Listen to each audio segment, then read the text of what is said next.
Okay, this is Chapter 1 in the Teaching Children to Read textbook by Dr. Reitzel and Dr. Cooter. If you look at Chapter 1, it's really just the background or general idea in this text that you're reading today. So Chapter 1 is a little bit shorter, and we're going to focus on effective reading instruction and what it means to have effective reading instruction and how much the teacher makes the difference. And so your book starts off with becoming a master teacher of reading. And I don't know if you think about yourself or will think about yourself being a master teacher of reading, but your book really gets into some qualities of master teachers or master reading teachers, and so that's very important. And it kind of highlights that reading is the skill that makes virtually all other learning possible, and so it is extremely important to our lives and what we do with our lives.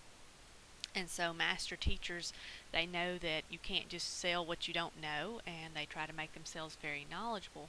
And so it's kind of highlighted here some things about master teachers. One, reading teachers provide students with a skill that makes most other learning possible. And so, the reading teacher really does provide the base behind that.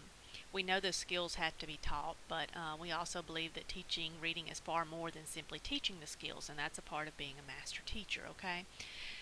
They also understand children's literacy development, so it's very important to know the stages that children will go through and how they develop so that you can better meet their needs. As well, it's important that a master teacher of reading know a wealth of reading strategies to assist the readers, because you will have a variety of students in your classroom. And so you will have to meet their needs. You will have to motivate them. You will have to find ways to provide interventions or things when they're weak in certain areas, and so you have to keep that in mind as well. And then a master teacher of reading usually engages in continuous professional development, so you typically would continue learning more, whether you're taking classes or learning from others around you. It's extremely important that you continue to grow as a professional, and so master teachers have a tendency sometimes to be unsatisfied with their knowledge and skills, and so they just continue learning and seeking out new ideas, and so that's part of what makes them a master teacher as well. Now, part of becoming a master teacher is to understand the historical roots. So when you're thinking about current trends, the history of current trends, because what's current now wasn't current 10 years ago, and that wasn't current 10 years before that. So all these current trends have in reading instruction have changed over time, and your book really highlights all of these. And I'm going to make you or have you create a timeline in class, more than likely, but just to look at a brief history of the current trends. We kind of looked at the ability to read and declared it as a civil right back in the national or by the National Right to Read Foundation in 2001. That kind of came about and said, hey, this is a right and it's extremely important. And so then we turned around and said, hey, this is a health risk too. And so you're kind of looking on page 7 of your textbook. They really said that this inability to read can cause problems for people. It really is a national threat. They don't know how to educate themselves or what to do. It affects their health if they can't read. So that kind of brought to light some things and really pushed our emphasis. And then we had, at some point back in the 80s, I think kind of the Reagan era, some legislation came about, and so we got a nation at risk coming around 1983, of course. And so this report defined education in the U.S., of course, to be at risk. And in some ways, they kind of even compared it to a national security threat, which I thought was kind of interesting. But nonetheless, that kind of got us pushing. It started the gradual process toward making educational changes based on evidence-based research. And so that has been very important, that we use quality research to lead us into the right direction. And so looking at what's effective and what's ineffective, and use the effective teaching strategy. So that kind of emphasized it as well. Also, the Goals 2004, well, here it says Goals 2004, but it was Goals 2000, so that's an error in the PowerPoint. But it was big, and of course in '94, but it was brought about by President Clinton, and so he got together many people, and they really discussed increasing professional development in literacy education, and urged the implementation of nationwide testing. And so, around that time as well, in 1995, the National Assessment of Education Progress, which is called the NAEP, showed that there was a decline in fourth grade reading achievement, so that also pushed it. But I also want to point out that this Goals 2000, it was a kind of a conference where President Clinton brought people together, but there was not a single teacher invited, so I thought that was kind of interesting and somewhat insulting. And let's see, then eventually we got No Child Left Behind coming around 2001, and your book is full of more that's in here with this reading reform and how it was shaping up. So we're going to highlight that in class. But No Child Left Behind we've heard quite a bit about. Right before that, the Elementary and Secondary Education Act of 1964 was renewed or reauthorized, and then they brought in the No Child Left Behind. No Child Left Behind was based on the National Reading Panel report and some others that really guided how we teach children and how we assess. And it really was one of the largest bipartisan affirmative votes in history, so it was really neat, but it sounds like there was a lot of backdoor stuff in getting funding after that because they had the Reading First grants, and apparently they didn't play by the rules. And so that put a bad taste in our mouth with No Child Left Behind. Then in 2008, the Institute of Education Services issued a report on Reading First, and they also highlighted that these Reading First schools were really not providing any better results, and so that also made No Child Left Behind look bad and the Reading First grants, and so they stopped the funding for the Reading First grants.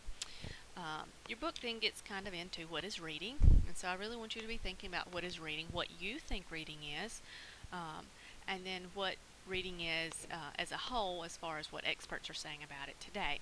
So if you're looking on page 9, we have to become more familiar with terminology, especially in reading and teaching reading. It changes, and so if you're going to communicate with other professional teachers, you need to be using similar terminology.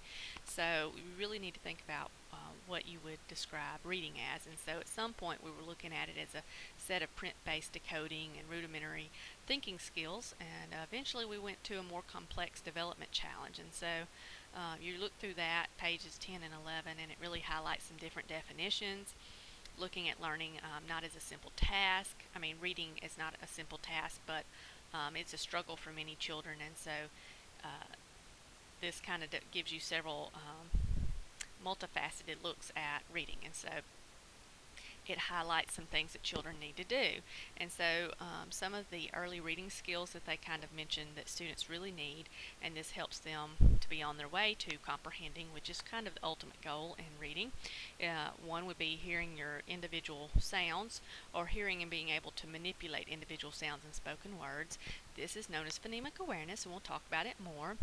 Also, recognizing and identifying a variety of uppercase and lowercase alphabet letters, grasping concepts about how printed language looks and works, increasing oral language vocabularies, understanding that sound in spoken language maps into letters in written language, and then decoding words with accuracy, speed, and expression.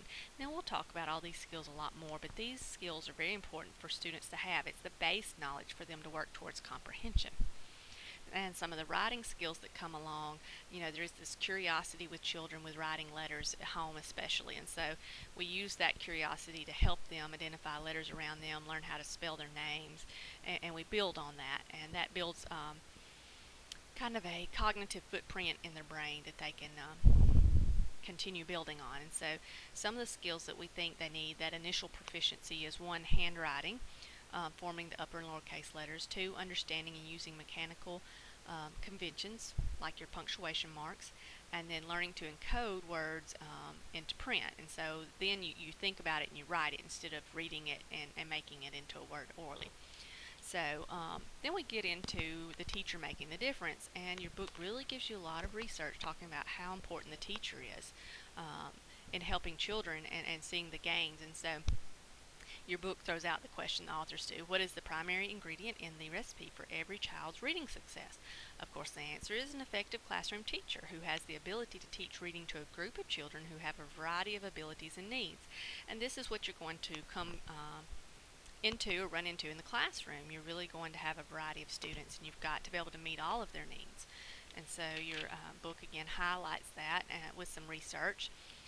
There are several surveys out there that talk about it coming down to the teacher. Even parents believe that it comes down to the teacher, that motivates them, that pushes them, that helps them and that even in some research, I think Ferguson in 91 found that every additional dollar spent on more highly qualified teachers netted greater achievement in student or greater improvement in student achievement than any other school resource.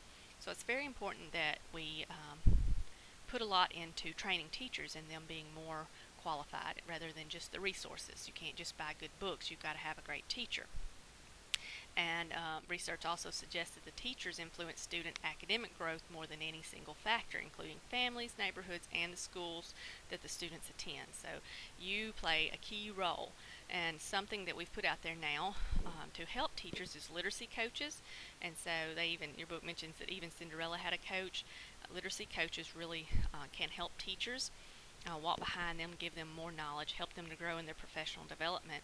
And so teachers who get professional development and then get assistance with from the literacy coach have a tendency to make even greater gains in their classroom and reading improvement within the students. And so your book highlights some of these. And so we know with a teacher making the difference that you also need the professional development as well. It helps to have a literacy coach. So keep that in mind. Sometimes you are the one that makes or breaks the student, okay? And then your book highlights the 7 pillars of effective reading instruction. And so to really look at what it means to have good, effective instruction in the classroom, you have to look at, 1, teacher knowledge. And so you as a teacher need good reading, writing, and speaking skills, language skills. You need to have good knowledge of these and how they work within your students. You need to be able to use evidence-based instructional strategies. I'm not going to talk too much into these because you're going to share more about them in the classroom. And of course, we know that research shows that effective teachers influence students' achievement more than any other, just like we talked about earlier. So what you know about your students and how to teach reading is extremely important. Number 2 is classroom assessment. You need to make sure that when you're assessing students and giving tests or doing informal assessments, you need to use it to inform your planning, okay? So that's what we're going to do in this class. We're going to assess students, and then we're going to plan based on the assessment. And then also you need to examine the literacy processes and products, okay? You need to be familiar with what the students are going through and assess the different stages, not just a test at the end. So you need to assess before, during, and after reading. And so there's different types and ways to assess. We'll talk about those, and the informal and the formal types. And then pillar number 3 is evidence-based teaching practices. And so we need to be using effective teaching practices, not just anything we want, not just the cutesy thing, not the fun thing, but it needs to be research-based and supported. So when you start coming up with ideas for your lesson plans, please keep in mind that we want evidence-based research. In that process, we need to look at good classroom management, instructional essentials, things that you specifically need for your classroom. You also need to have a print-rich classroom environment. You need to have things labeled. You need to have word walls, lots of books. And then, of course, you still need to use these evidence-based techniques like working in small groups. What is it that works for your students? And we'll highlight those more in class. And then pillar number 4, response to intervention, came about in the last few years, well, the last 10 years really, but response to intervention is a way to meet all of the students' needs, and there are 3 tiers, okay? So all your students receive the regular instruction you provide as a teacher, and they're in tier 1. And then there are tier 2 interventions, and so you're differentiating more instruction for some students who need just a little extra practice, typically. And if that does not help them, then they move into a tier 3 intervention that is more extensive. You spend more time with them, okay? And you work specifically in different areas, and hopefully your school will have somebody to work with them as well. Pillar number 5 happens to be motivation and engagement, and this is a big one, okay? Students really have to be motivated, okay? This learning to read and comprehending and continuing to grow in reading, it's very much a social and emotional factor, and there are a lot of triggers that can be tied to it. So you as a teacher have to figure out how to motivate your student. You influence them tremendously, so you need to be energetic with your reading and encouraging to them. Pillar number 6 talks about new technology or technology and new literacies. We have so much now. We've got apps that can be used with iPads and different types of computer programs out there that can read to the students and with the students and allow them extra practice. And I'll bring my iPad in and show you some of those. And then pillar number 7 is the family and community connections. Those are always important, and we can use things that are outside of school to help, okay? A lot of learning occurs outside of school, a whole lot that we can't control, but we can influence that through libraries and different things, okay? And families contribute majorly to the students' reading success, so keep that in mind. We want the family and the parents, grandparents, whomever's with the child to support us as the teacher, okay? And so your book will also highlight a few literacy programs. But that is basically chapter 1.